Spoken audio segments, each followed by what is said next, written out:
until November when we for sure have 6 wins and done what we wanted to do in order to even make one. There's no point being sad right now if we go win 3 or 4 games. So, obviously it's sad, it sucks. It's it's something that we're gonna have to fight with, but we can't control it. So all we can go out is play as hard as we can every week. So that's what we're planning to do. Obviously you were here under Herm, but with a new coaching staff, kind of a new culture being set. How tough is that when you're trying to move forward to the future and things keep coming from the past? No, exactly. Again, it's terrible. It sucks.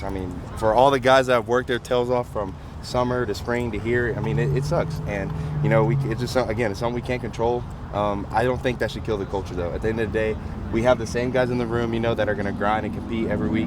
This we were talking about today. Obviously, we had a little bit of a bad practice, and if you're not going to fight for anything, or if you don't have anything to work for, at least fight for the dudes that have been out here working every day. So, I think that's just a mentality we got to carry. I think at the end of the day, we're going to be fine. I think today was kind of one of the days where, you hear the news and you kind of take it. But after today, there should be no reason we don't come out and we practice hard as we can. What do leaders have to do as a result of that?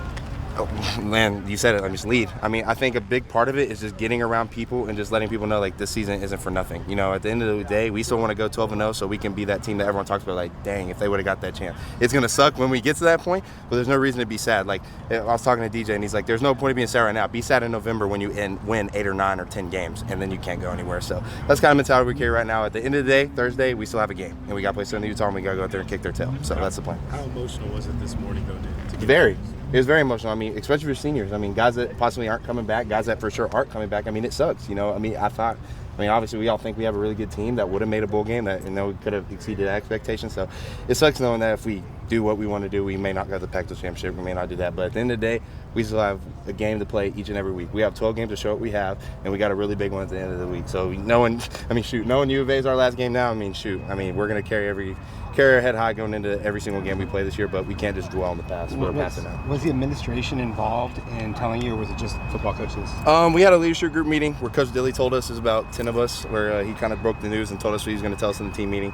And when the team meeting, Ray Anderson broke the news, and then Coach Dilly kind of gave his perspective, and then we moved on from there. It was honestly pretty short and sweet, kind of sucked, but it is what it is, and we're just going to move on. Did you guys want to ask questions to Ray? What did Ray say? Have questions? He said, there's just nothing he could really comment on. It's still an ongoing case, whatever that means. So we didn't really ask him questions. What the most we can do is sit there and whine and complain and say why and this and that. So it's kind of all of us that were just we got to take him, we got to move on. So that was kind of the whole mentality. But it sucked. It sucked to hear it for sure. Is this a time where you summon the 7- and 8-year-old in you to say, "Oh, we get to still go out and play football every week"? Yeah, absolutely. At the end of the day, this is still fun. I'm still going to come out here and practice and have fun and joke around and play around. And it sucks. It sucks knowing that. But, when we were young, we did. You used to win a bunch of games and you didn't necessarily get a championship game, or you didn't necessarily get stuff like that. So, I think this is really going to bring out the guys who really love football and who really just want to play the game, and really guys who honestly want to get to the next level.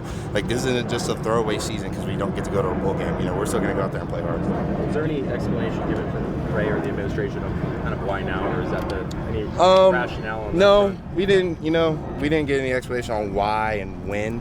It was kind of just, obviously, he just relayed to us that he knows that everyone knew about the investigation going on. I honestly thought it was over. I hadn't heard about it in 2 years, so I kind of thought it was over with. But it is what it is. But he came in, he kind of told us to regret. He's told us to regret it. But our goal now is to go ruin people's seasons. Why not go? I don't want any of those guys, to win any football games. So our plan is to go out there, play hard we can, ruin people's season. At the end of the year, we can look back and if we had won a bunch of games, if we would have made a bowl game, it's a successful season. Unfortunate that we won't get to go to one, but in our hearts we'll know what we won. What have you seen from your new starting quarterback this week? He's done a really good job. Jaden's done a really good job. Obviously he's young, so he's just trying to grow and get into progressions and stuff like that. But he's good. His arm talent's insane.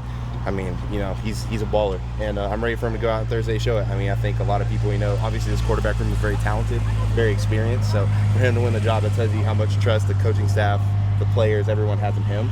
So, I'm excited for him to go out. He's been having fun doing his thing lately, so it's going to be fun, and I'm excited to go out there on Thursday. Thursday night, Southern Utah. What are the expectations? What are you feeling going into the season opener? Kick their tail. We were talking about it earlier. We're like, man, Southern Utah's going to get a lot of angry Sun Devils on Thursday. To be honest. So, obviously they're coming in, and, you never want to be that team like last year that lost to one of those schools. No offense to them. But, our job is to go in there and win and go in there to kick their tail. That's what we're supposed to do as, the team we are. So, that's our plan. We're going to go in there and try to execute execute, try to obviously get everyone going, get in the game flow. I mean, it feels like forever since I've played a football game, so it's going to be nice hitting someone else in a different color jersey for once. So, it's exciting, it's fun, but at the end of the day, we're going to go out there and take the same mentality every game. You have to address anything with obviously Oklahoma State the week after?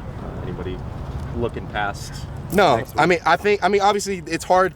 I don't want to say it's hard not to, but it's just one of those things where, a lot of teams that you do that. We were one of those teams that did that. We knew we had Eastern Michigan on our schedule. We're like, all right, we're going to get ready to go next week. And that also happened. So I think we definitely have mentality like, let's win this week and get ready to go next week. And, we're going to take it 1 week at a time. And that's how we kind of handle everything along with going down with all the, obviously, the investigation stuff and stuff like that. So that's our game plan. But we're all excited to get on the field and go play on Thursday. Thanks, Jalin.